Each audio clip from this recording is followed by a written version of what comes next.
World News in 5. News and developments making headlines around the world in 5 minutes. World News in 5. Here on Radyo Pilipinas Worldwide. Good day. This is World News in 5. Pope Francis on Sunday celebrated his 87th birthday with a cake along with children and a festive audience. During his weekly noon blessing, the Pope was greeted with happy birthday banners in St. Peter's Square. Pope Francis is so far the 8th oldest Pope in history, with Pope Benedict XVI, who recently died in December 2022, being the oldest at 95. Pope Leo XIII, who died at 93 years old, is the second, while Pope Gregory XII, who died in 1417, was 92 years old. The Pope's health, however, is in question, as this year he missed important events such as the Good Friday procession at the Colosseum, where he stayed at the hospital for 3 days after suffering from acute bronchitis. The latest was when he had to cancel a trip to Dubai to participate in the United Nations Climate Conference, where again he suffered a new case of bronchitis.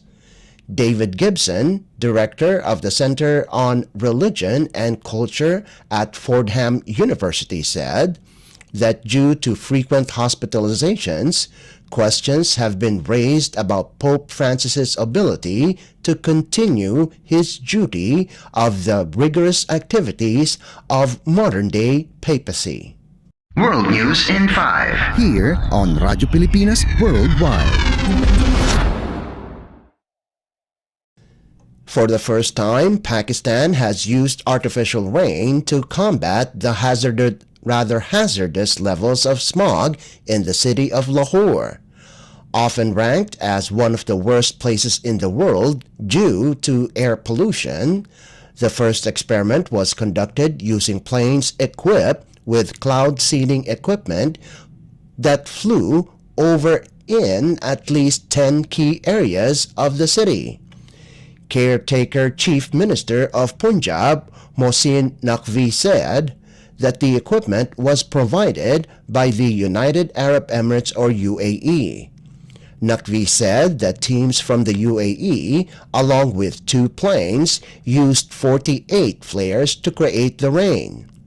The UAE has increased its use of cloud seeding, sometimes referred to as artificial rain or blue skying, to create rain in the country. The procedure involves releasing of common salt or a mixture of different salts into the clouds, which induces rain. It has been deployed in dozens of countries, including the United States, China, and India. Experts say that even very modest rain is effective in bringing down pollution. Air pollution has worsened in Pakistan in recent years as a mixture of low-grade diesel fumes, smoke from seasonal crop burn-off, and colder winter temperatures combine into stagnant clouds of smog. Lahore suffers the most from the toxic smog, choking the lungs of more than 11 million residents in Lahore during the winter season. World News in 5. Here on Radyo Pilipinas Worldwide. And news from the Philippines Foreign Service Post. Philippine Executive Secretary Lucas Bersamin reaffirmed the Philippines' commitment to the principles and ideals embodied in the Universal Declaration of Human Rights, or UDHR, held in Geneva, Switzerland.